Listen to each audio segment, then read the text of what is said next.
비즈니스 협상전략그룹의 류지연 변호사입니다.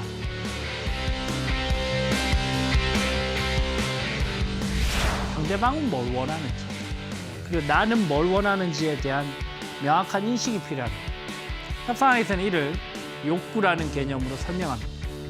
첫 번째 숫자, 첫 번째 기준점이 상대방에게 심리적인 압박감을 주어서 상호 간에 극대한 영향을 미치는 현상을 바로 앵커링 이펙트, 즉 반내림 효과다라고 설명을 드렸죠.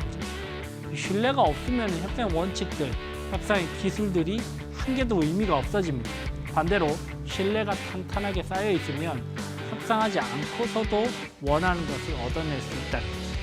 모든 협상은 두 가지를 남긴다. 하나는 수치로 나타낼 수 있는 결과물이고 다른 하나는 인간관계입니다.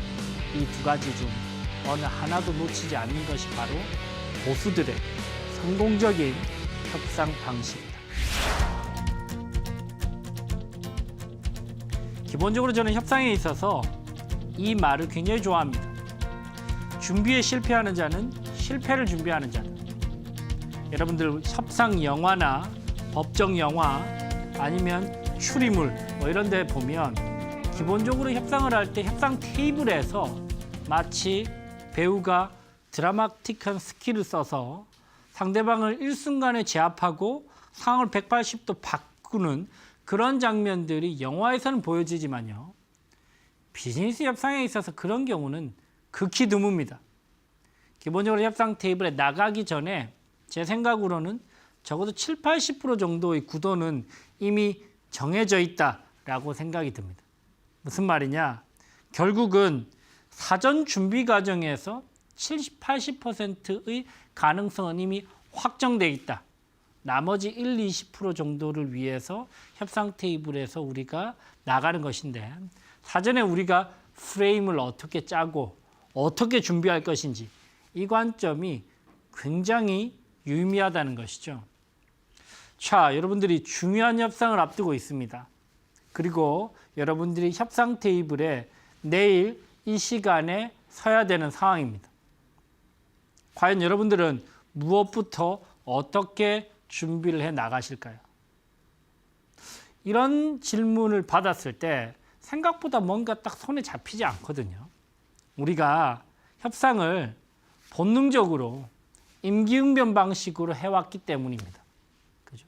내가 무언가 체계적으로 협상을 접근해 본 경험이 별로 없다는 것이죠. 여러분들께 반드시 권해드리고 싶은 방법 한 가지는 협상 하루 전쯤에는 반드시 차분하게 테이블에 앉아서 여러분들 혼자 스스로 한 가지 한 가지 체크리스트를 고려를 하면서 한 가지 한 가지씩 되짚어 봐야 됩니다. 협상의 기본적인 부분들, 핵심적인 원칙들에 대해서 내가 잘 준비를 하고 있는가? 혹시 빠뜨린 부분은 없는가? 그리고 사전에 핵심적인 질문 리스트를 만들어서 한 가지씩 한번 스스로에게 질문을 던져볼 필요도 있습니다. 이 부분에 대해서 상대방이 이렇게 질문을 해봤을 때 나는 어떤 식으로 대응할 것인가? 이런 부분들이 제대로 준비되지 않는다면 협상 테이블에 나가서 막상 상대방을 설득시키지 못하고 본인 스스로가 설득되면서 스스로 타협하면서 꽁무니를 빼는 그런 경우들, 무너지는 협상 상황을 만드는 경우들이 생각보다 많다는 것이죠. 여러분들도 한번 읽어보시죠. 준비에 실패하는 자, 실패를 준비하는 자다. 여러분들이 실패를 준비하는 자가 되지 않기 위해서 과연 무엇부터 준비를 해야 될지 오늘 10가지 핵심적인 체크리스트를 한 가지씩 설명을 드려보도록 하겠습니다. 자, 여러분들이 이 슬라이드, 여러분들이 보고 계시는 슬라이드는 협상과 관련돼서 여러분들이 중요한 협상을 하루 앞두고 반드시 사전에 체크를 해봐야 될 핵심적인 체크리스트들을 쭉 한번 나열을 해봤습니다. 우리는 이를 NPS라고 이야기를 합니다. NPS는 Negotiation Preparation Sheet의 약자입니다. 즉, 협상 준비 툴이라는 것이죠. 여러분들이 중요한 협상을 할 때 1번부터 10번까지의 협상 원칙들을 하나씩 차분하게 되짚어 보면서 정리를 해 나가신다면 여러분들이 흔들림 없는 단단한 협상을 해 나가실 수 있을 겁니다. 자, 구체적으로 한 개씩 여러분들과 함께 파악을 한번 해보겠습니다. 자, 첫 번째 키워드는 뭐죠? 첫 번째 키워드는 바로 목표입니다. 그죠? 목표와 관련돼서 우리가 생각을 해봐야 될 부분, 바로 협상은 철저하게 목표 지향적인 커뮤니케이션 전략이라는 것이죠. 대화와 협상, 일반적인 대화, 사적인 대화와 협상의 가장 큰 차이점 중에 한 개는 바로 협상이라는 것이 철저하게 서로 간의 목표를 충족시키기 위한 커뮤니케이션 전략이라는 겁니다. 그렇다면 이 목표가 기본적으로 사전에 명확하게 세팅되어야만 이 협상의 결과물을 우리가 제대로 얻을 수 있을 겁니다. 그죠? 목표와 관련돼서 여러분들이 핵심적으로 기억하셔야 될 핵심적인 키워드는 바로 수치화입니다. 수치화. 목표는 철저하게 수치화시켜야 됩니다. 수치화시키지 않은 목표는 목표가 없는 거나 마찬가지다. 내가 돈을 많이 벌고 싶다. 이런 목표는 목표가 없는 겁니다. 그런 사람들은 절대로 돈을 많이 벌 수가 없습니다. 기본적으로 수치화시킴에 있어서는 두 가지 관점에서 두 가지 팩터는 반드시 수치화가 돼야 됩니다. 첫 번째, 시간 개념이고요. 두 번째, 금전적인 개념입니다. 그죠? 자, 내가 돈을 많이 벌고 싶다가 아니고 내가 3년 안에 10억 원을 벌고 싶다. 내가 10년 안에 100억 원을 벌고 싶다. 이런 수치화된 목표가 필요하다는 것이죠. 그런 수치화된 목표가 없는 사람들은 절대로 목표를 달성할 수 없습니다. 내가 멀리 가고 싶다. 이런 사람들은 멀리 못 간다는 것이죠. 방황하고 헤매다가 시간을 다 보냅니다. 근데 내가 서울에서 목포까지 가고 싶다. 이렇게 목표를 설정한 사람은요.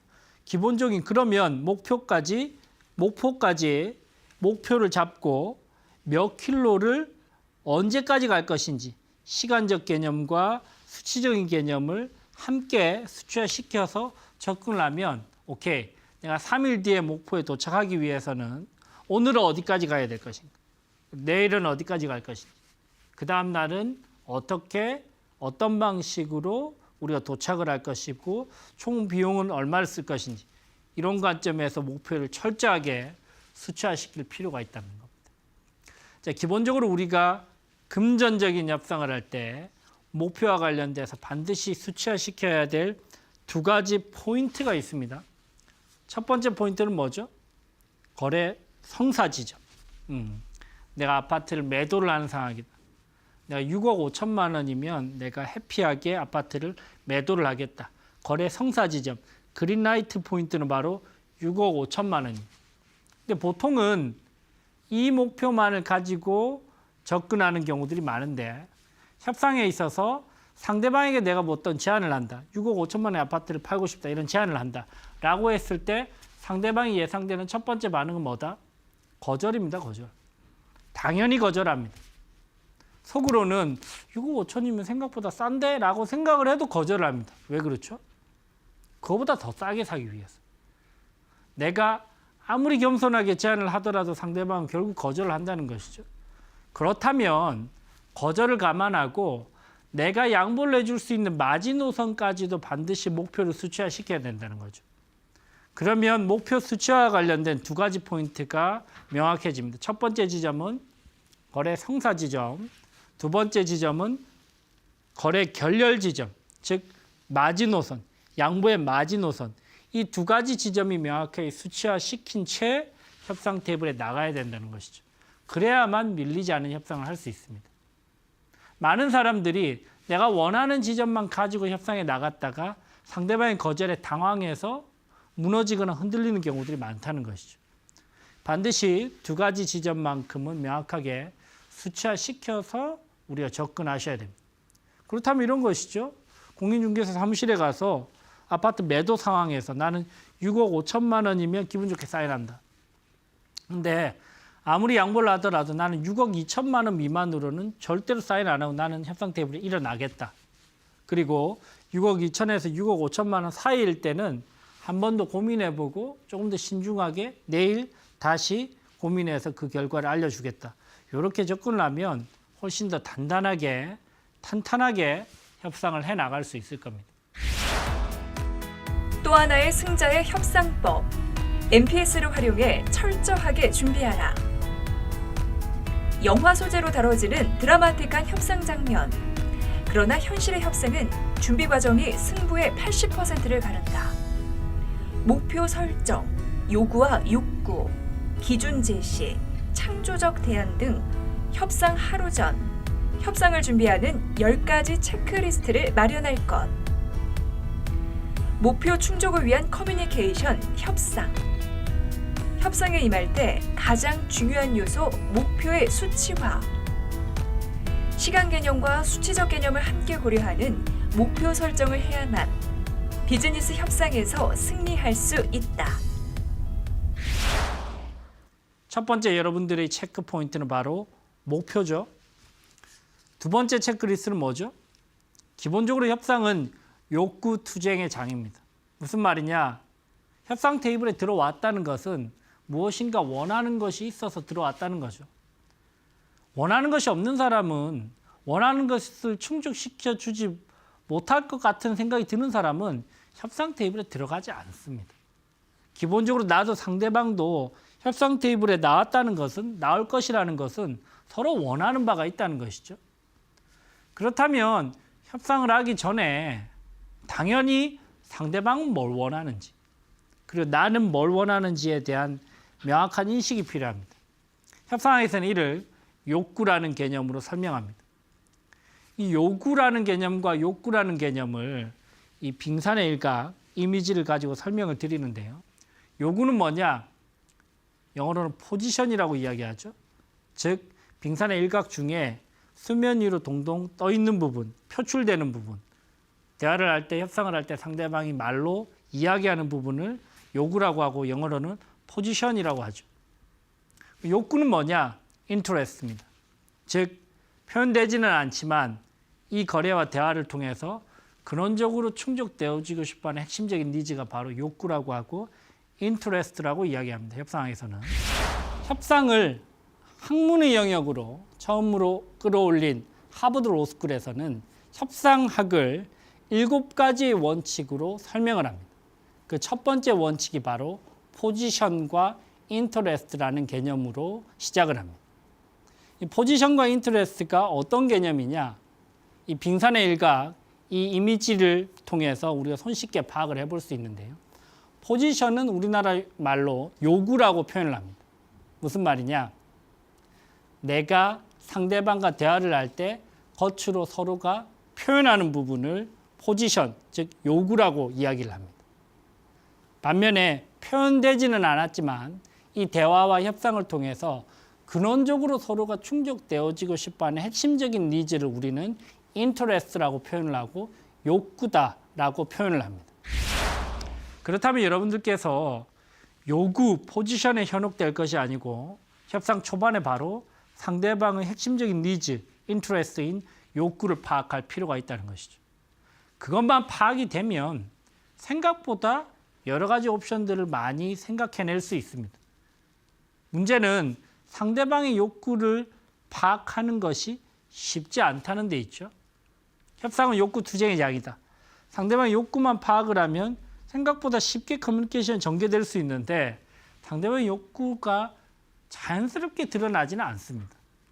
어떻게 하면 상대방의 니즈를 좀 파악할 수 있을지에 대한 전략이 좀 필요하다는 것이죠. 특히 협상은요, 협상 초반 첫 5분의 임팩트가 굉장히 중요하고요. 협상 초반에 상대방의 핵심적인 욕구를 어떻게 파악할 것인가와 관련된 전략을 여러분들이 세우실 필요가 있습니다. 자, 여러분들은 협상을 할 때 상대방의 핵심적인 니즈를 어떻게 파악하시죠? 어떻게 하면 주로 상대방이 본인의 욕구를 좀 드러낼까요?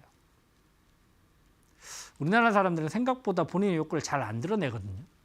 여러분들 생각을 해보시죠. 유교 문화권에서 본인의 니즈를 또렷하게 먼저 탁 지르는 사람들이 생각보다 많지 않다는 것이죠. 그렇다면 자연스럽게 대화를 통해서 어떻게 하면 상대방의 니즈를 좀 끌어낼 것인가. 주로 대화를 함에 있어서 질문을 잘 활용을 하는데, 특히 질문과 관련돼서 이게 폐쇄형 질문, 즉 yes or no로 끝나는 질문 말고 오픈형, 이 개방형 질문을 통해서 상대방의 니즈를 파악을 했을 때 훨씬 더 효과적으로 커뮤니케이션이 진행되는 경우들이 많습니다. 변호사들이 저희가 법원에서 재판을 할 때도 마찬가지거든요. 이 초짜 판사분들은 기본적으로 폐쇄형 질문을 합니다. 본인이 전부 다 사건을 파악한다고 생각을 하고, 이건 이런 것이죠, 저건 저런 것이죠, yes or no로 딱 끝나는 그런 식의 질문을 한다는 것이죠. 그로부터는 별로 가치 있는 많은 정보를 획득할 수 없습니다. 그는 본인이 추정하고 있는 것을 그냥 인식하는 차원에서, 확정하는 차원에서의 정보만 얻을 수 있을 뿐이죠. 자, 노련한 판사님들은 절대 그런 식으로 접근하지 않습니다. 노련한 판사님들은요, 개방형 질문을 합니다. 근데 증인, 근데 그때 왜 그런 이야기를 하셨죠? 이런 식으로 물어봤을 때 증인이 깜짝 놀랍니다. 우리나라는 교육 체계적으로 이 주관식에 약하거든요. 서술형에 약합니다. 본인이 yes or no, 그리고 답을 딱 정해서 달달 외워갔는데 뜬금없이 판사가 저렇게 개방형 질문을 why를 물어보거나 how를 물어봤을 때, 근데 어떻게 해서 그렇게 가게 되셨죠? 아니면 어떻게, 왜 그때 그 행동을 하셨죠? 라고 물어봤을 때 당황하면서 본인의 근원적인 니즈를 탁 드러내는 경우들이 많다는 것이죠. 여러분들 협상을 할 때도 상대방의 욕구를 파악하기 위해서 근원적으로 어떤 부분에 대해서 어떤 방식으로 내가 질문을 좀 던져볼지에 대해서 고민해 보실 필요가 있습니다. 특히 대화 첫 5분 동안 내가 어떤 질문들을 할 것인지. 예를 한번 들어볼게요. 제가 최근에 사용하는 오프닝 방식입니다. 우리나라 사람들은 욕구를 먼저 잘 드러내지 않기 때문에 저는 약간 솔직한 화법을 구사를 하거든요. 먼저 제가 이야기를 합니다. 본부장님, 저희 입장에서는 핵심적인 니즈는 이런 부분이고요. 사실은 좀 염려되는 부분은 이런 부분입니다. 혹시 본부장님 입장에서 귀사에서는 어떤 부분에 니즈가 있고 또 어떤 부분이 염려가 되는지를 솔직하게 이야기를 해주시면 저도 양사 모두 만족될 수 있는 방법으로 최대한 한번 협조를 한번 해보겠습니다. 저를 믿고 조금 서로 오픈해서 이야기를 한번 해보시죠. 라고 먼저 이야기를 합니다. 그런 경우에 상대방은 생각보다 이 대화에서 다양한 느낌들을 받는다는 것이죠. 첫 번째, 저 친구 솔직하네. 두 번째, 저 친구 자신감 있어 보이는데. 세 번째, 저 친구가 어쨌든 이 일이 처리되기 위해서 굉장히 노력하는구나. 우호적이고 적극적으로. 나도 좀 응해줘야 되겠는데. 이런 생각들이 든다는 것이죠. 자, 첫 번째 키워드는 목표, 수치화가 핵심이고요.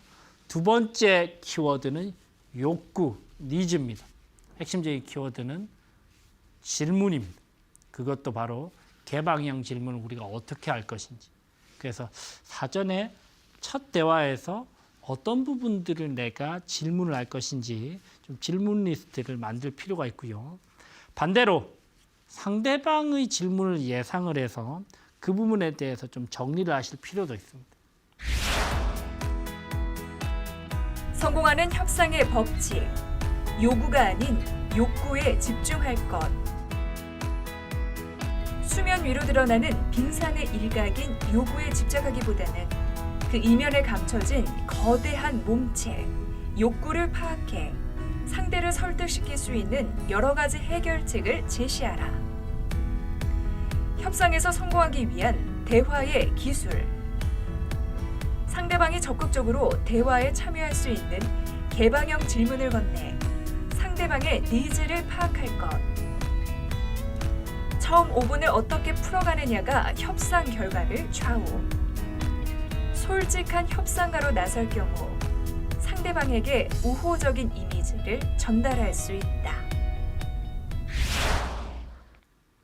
세 번째 키워드는 바로 기준이죠. 협상을 할 때 막무가내로 내가 어떤 주장을 한다고 절대 상대방이 이에 응하지 않습니다.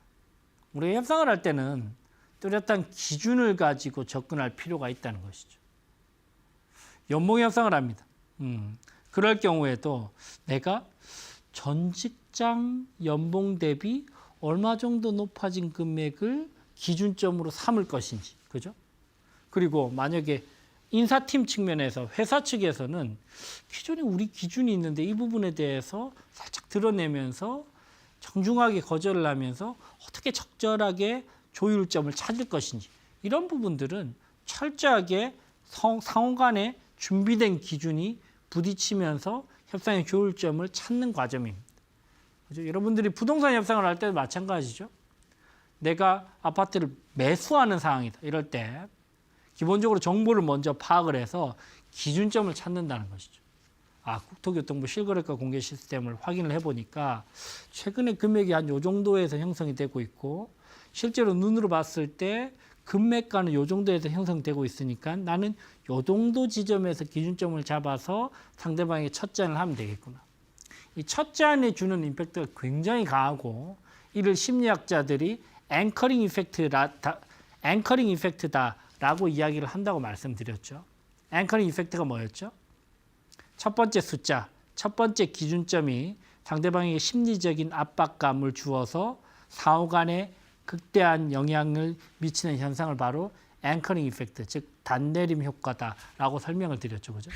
앵커는 뭔가요, 여러분? 앵커는 닻입니다. 그죠? 배가 쭉 항해를 하다가 닻을 떨어뜨리면 닻이 떨어진 지점에서 뱅글뱅글 돌다가 정박하게 됩니다. 그와 똑같은 논리로 상대방의 이야기를 일단 듣고 있으면 상대방이 제시했던 그 첫 번째 가격과 조건이 여러분들을 심리적으로 압박을 하면서 그 조건에 얽매이게 된다는 것이죠. 그게 바로 앵커링 이펙트입니다. 처음에 인상적이었던 숫자나 사물 등이 기준점이 되어서 상대방의 판단에 왜곡 혹은 편파적인 영향을 미치는 현상을 우리는 앵커링 이펙트라고 이야기를 합니다. 생각보다 여러분들 이런 경우 많으시죠? 먼저 이야기를 상대방이 딱 했을 때 우리는 그 기준점에서 고민을 하게 됩니다. 거기서 크게 벗어나지 못한다는 것이죠. 이 기준점은 먼저 정보를 확보를 하면서 결국 기준점을 제시를 해서 상대방의 심리적 앵커링을 걸 수 있는 그런 전략적인 장치가 될 수 있습니다. 네 번째 키워드는 바로 창조적 대안이죠. 이 창조적 대안과 관련돼서는 여러분들이 이런 관점에서 한번 생각을 해볼 필요가 있습니다. 협상을 할 때 닭싸움 하듯이 너와 내가 치고받고 싸우자, 이런 게 협상이 아니라는 것이죠. 협상의 근원적인 관점 자체가 변경될 필요가 있습니다. 나와 상대방이 협상을 하고 나서 궁극적으로는 서로 만족스러운 결과도 없고 그리고 관계도 더 가까워지는 그런 협상을 하기 위해서는 한 발짝 스텝백을 해서 서로 윈윈하는 구조를 만들 수 있는 어떤 창조적 대안이 있지 않을까에 대해서 고민해 볼 필요가 있다는 것이죠. 창조적 대안의 일상에서 여러 가지 사례들이 있을 수 있습니다. 그죠? 예를 들면 구매팀과 공급팀, 세일즈팀이 협상을 한다라고 했을 때 구매팀은 최대한 깎고 싶을 거고요. 공급팀은 최대한 많이 팔고 싶을 겁니다. 그죠? 그랬을 때 구매팀과 공급팀에서, 영업팀에서 서로 협상을 했을 때 이런 식으로 좀 협상의 절충안을 마련할 수 있다는 겁니다.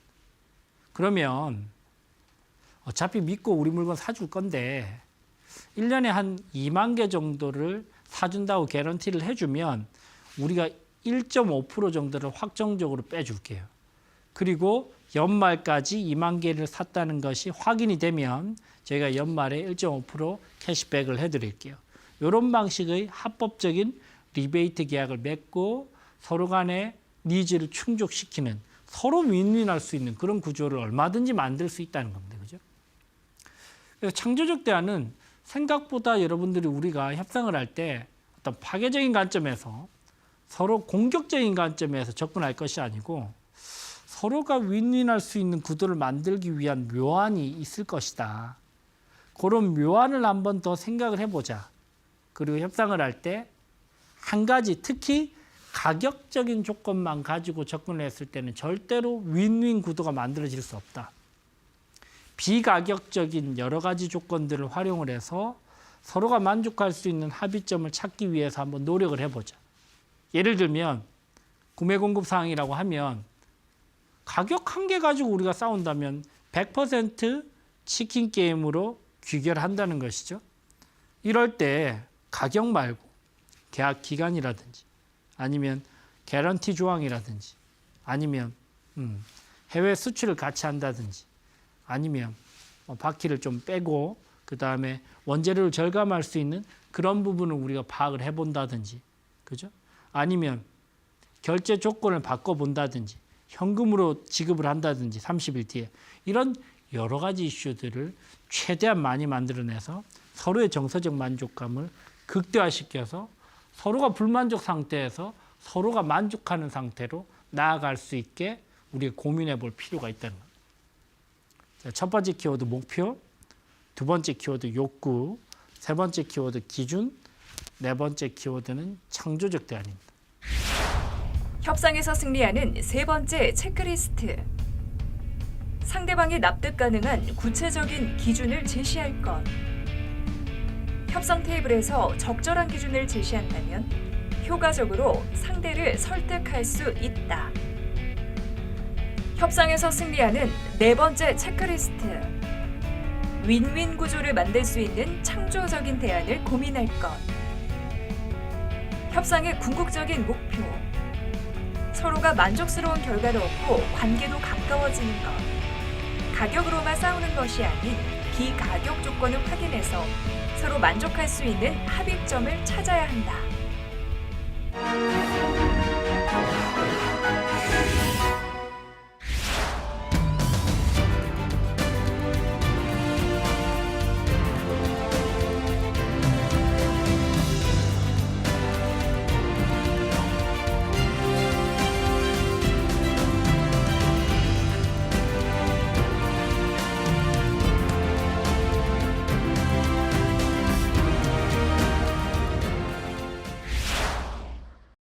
다섯 번째 키워드는 바로 숨은 이해관계인이죠. 이 숨은 이해관계인은 이런 것입니다. 내가 협상을 할 때 내가 협상 테이블에 딱 당면한 상대방을 비추어 봤을 때 나와 상대방 말고 이 협상의 의사결정에 영향을 미치는 사람들이 생각보다 굉장히 많다는 것이죠. 아파트를 매도하고 매수하는 상황도 한번 생각을 해보시죠. 협상 테이블 위에서는 매도인과 매수인 2명밖에 없죠. 근데 이 거래에 영향을 미치는 사람들이 굉장히 많아요. 매도인 측의 가족도 영향을 미칠 겁니다. 그죠? 매수인 측의 가족도 영향을 미칠 겁니다. 그리고 매도인과 매수인 간에 공인중개사들도 각각 따로 있겠죠. 그리고 기존 세입자가 굉장히 크게 영향을 미칠 겁니다. 그죠? 이 세입자가 또 전세 계약을 2년간 연장할 건지 말 건지 뭐 이런 부분, 그리고 이 세입자가 집을 얼마나 깨끗이 썼는지, 근원적으로 기본적으로 이 세입자가 집을 보여주실 건지 말 건지 이런 부분들까지 전부 다 영향을 받는다는 것이죠. 또 누가 영향을 주고받죠? 은행도 영향을 주죠. 그죠? 은행 금리가 어떻게 되는지, 은행 담보 비율이 어느 정도 되는지, 은행 대출이 얼마까지 되는지, 그죠? 이런 부분들도 영향을 줄 겁니다.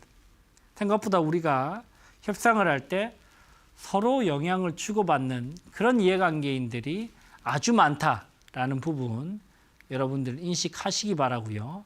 그런 관점에서 숨은 이해관계인, 내가 생각하는 것보다 훨씬 더 많은 이해 당사자들이 영향을 주고받는다라는 측면에서 파악해 보실 필요가 있을 겁니다. 네. 다섯 번째 개념인 숨은 이해관계인에 대해서 설명을 드렸고요. 여섯 번째 개념은 바로 협상에 있어서 가장 중요한 개념이죠. 바로 베트나에 대해서 확인해 볼 필요가 있습니다. 여러분들이 협상을 할 때 본능적으로 우리는 이번 딜이 결렬되면 나는 플랜 B가 뭐지? 이번 딜이 결렬됐을 때 저쪽은 플랜 B가 있나? 라는 부분을 우리가 본능적으로 파악을 해본단 말이죠. 그 플랜 B라는 개념이 바로 협상에서는 베트나라는 라고 설명을 합니다. 베트나가 뭐죠? 베트나는 Best Alternative to Negotiated Agreement의 약자입니다. 즉 이번 협상이 결렬됐을 때 취할 수 있는 최선의 대안을 우리는 베트나라고 표현을 합니다.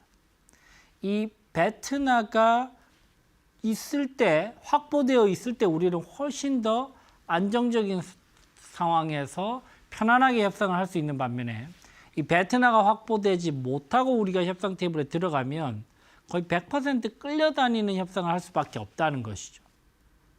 자, 협상을 할 때 중요한 협상을 내일 앞두고 있다. 여러분들이 반드시 파악해야 될 부분이 바로 베트나입니다.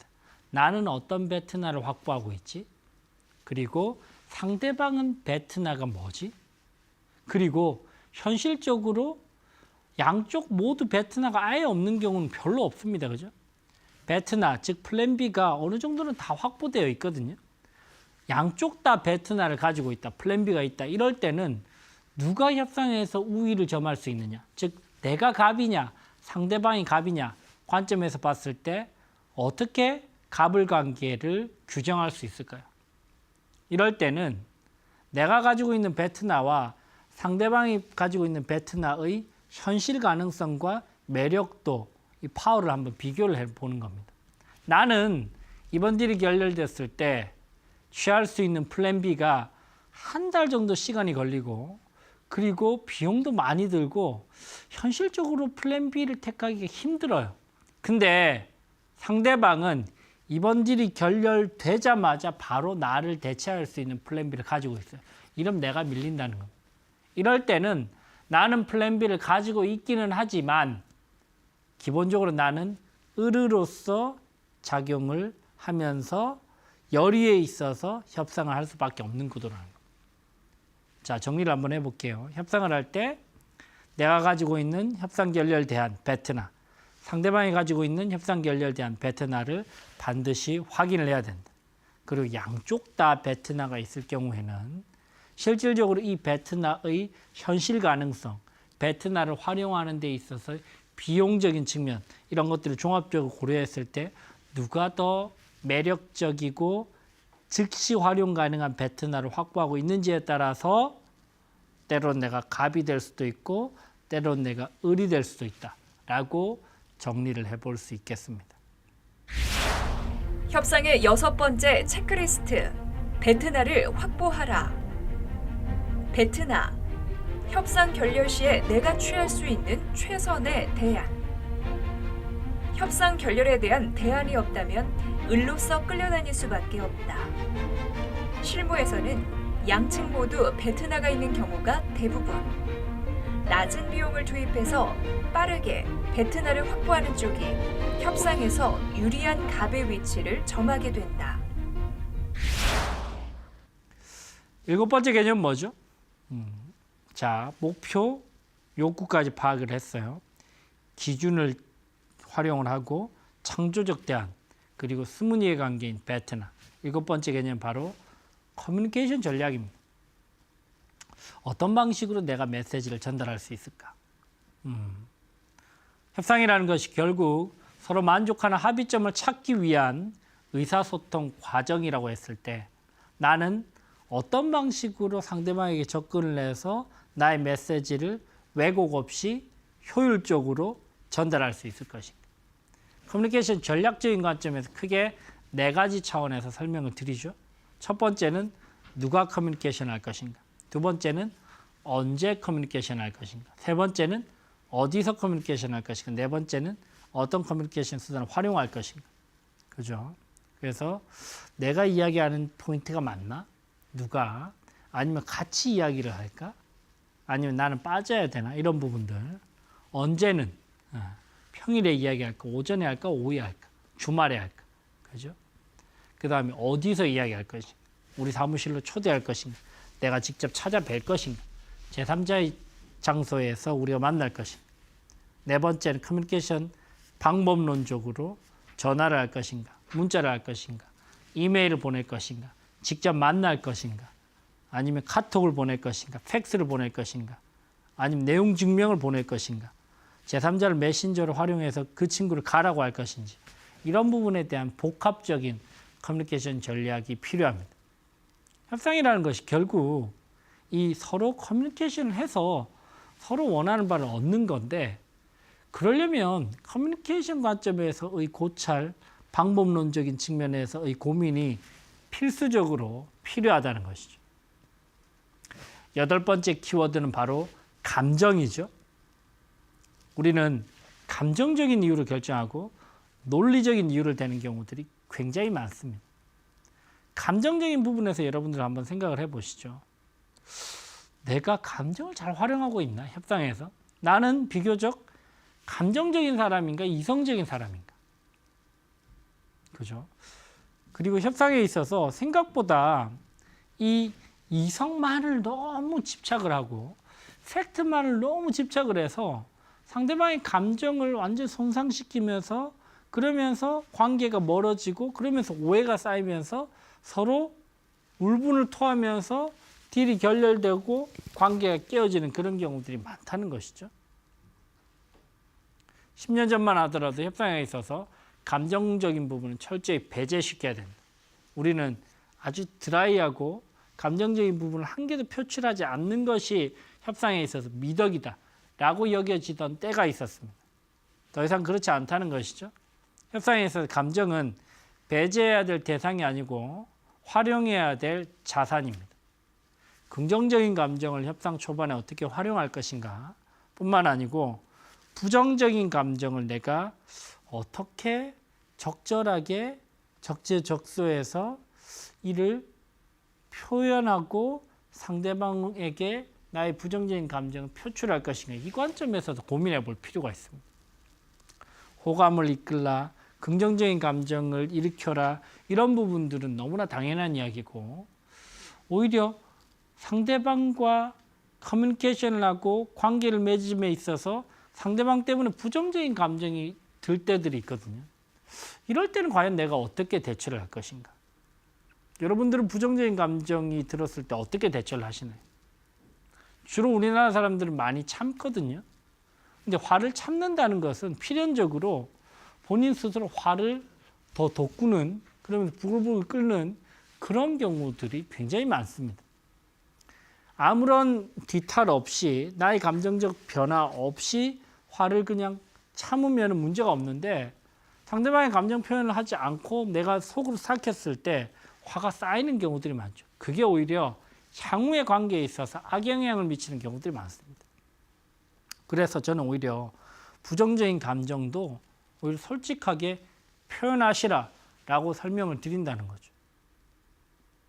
이 부정적인 감정이 오히려 어떻게 배제시킬 것인가 관점에서 고민하는 것이 아니고, 내가 어떻게 건강한 방법으로 부정적인 감정을 표현할 것인가에 대해서 고민해 볼 필요가 있다는 겁니다.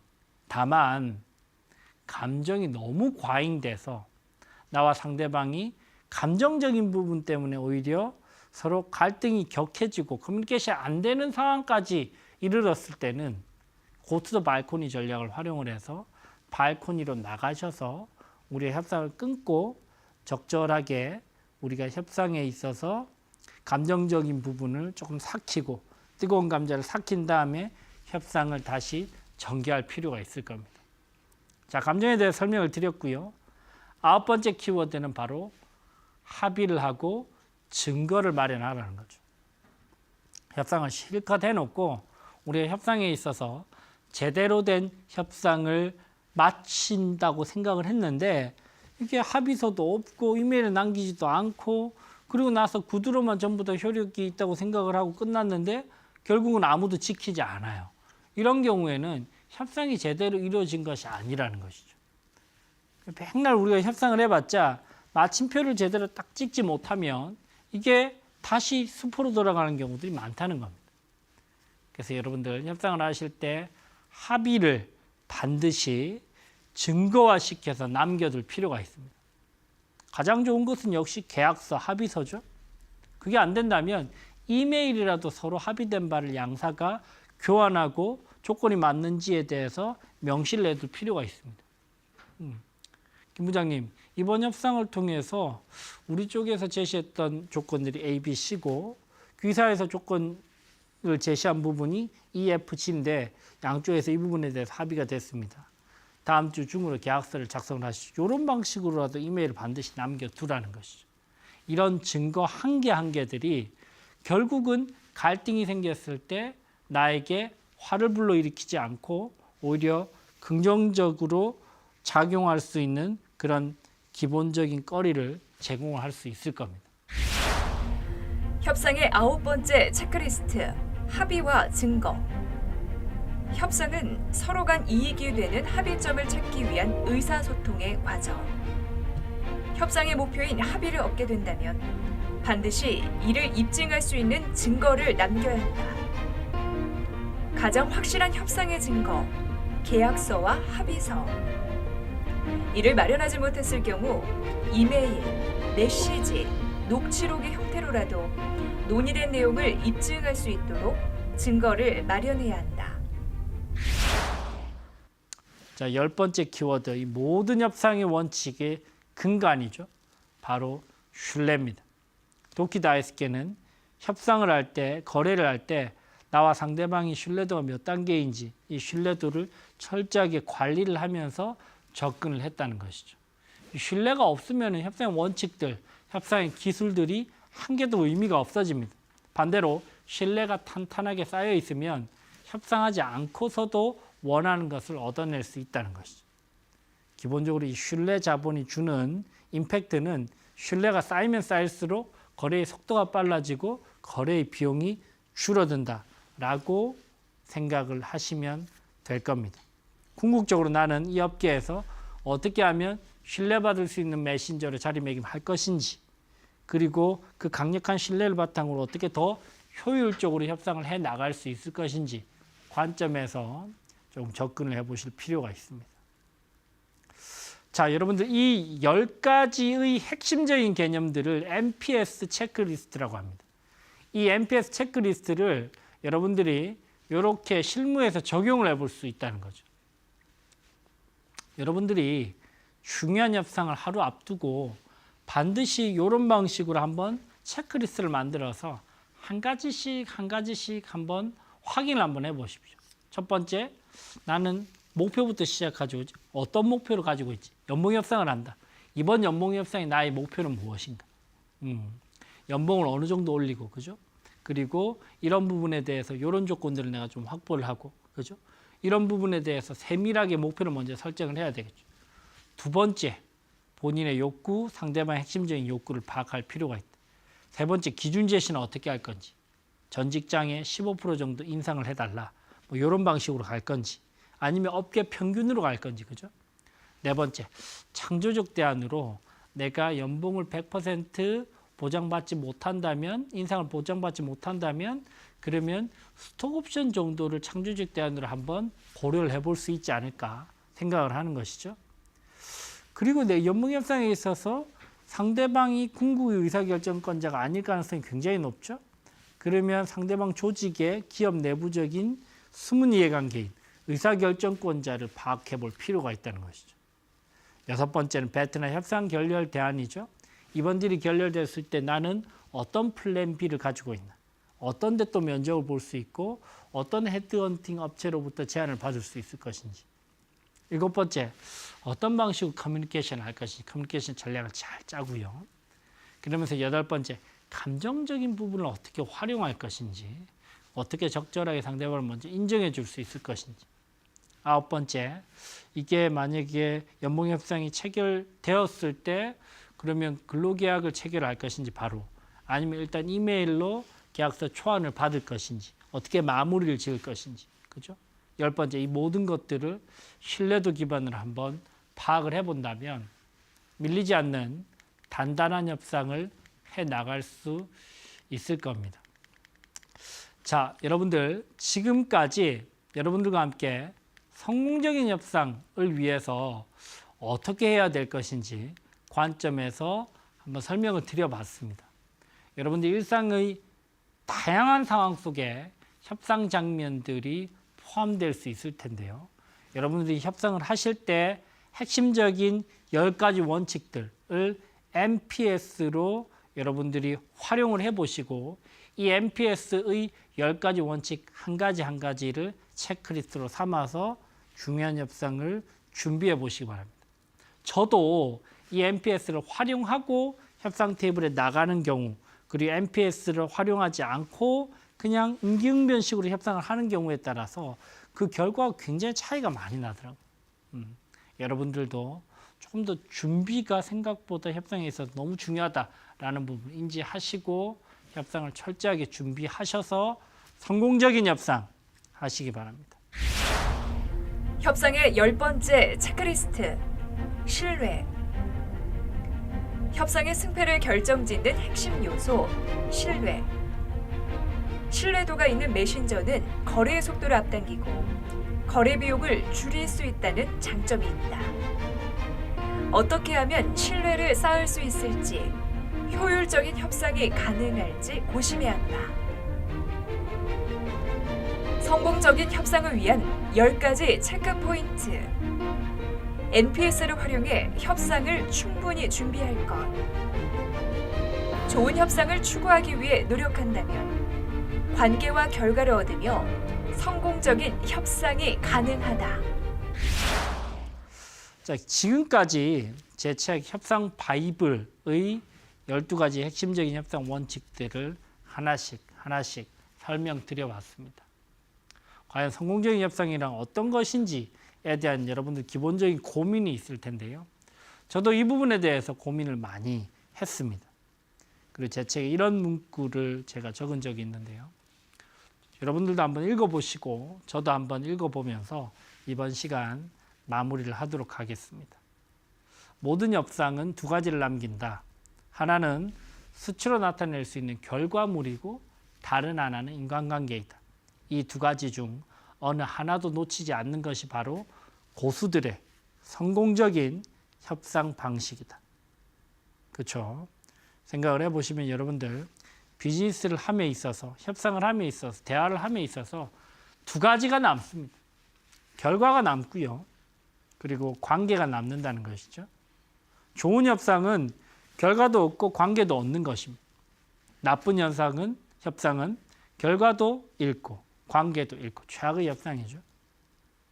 궁극적으로 나는 어떤 협상을 추구할 것인가? 결국 우리는 원하는 바를 얻으면서도 사람까지 챙겨나가는, 업계가 워낙 좁지 않습니까, 여러분? 이 좁은 업계에서 우리나라 5,500만 명밖에 되지 않는데 서로 신뢰를 쌓으면서 사람을 챙겨나가면서 관계가 끈끈해지면서도 결과를 얻을 수 있는 방법이 얼마든지 있을 수 있다는 것이죠.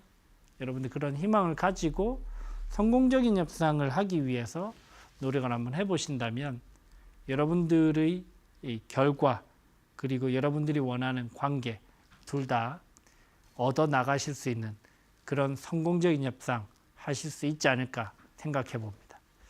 지금까지 비즈니스 협상 전략 그룹의 류재현 변호사였습니다. 감사합니다.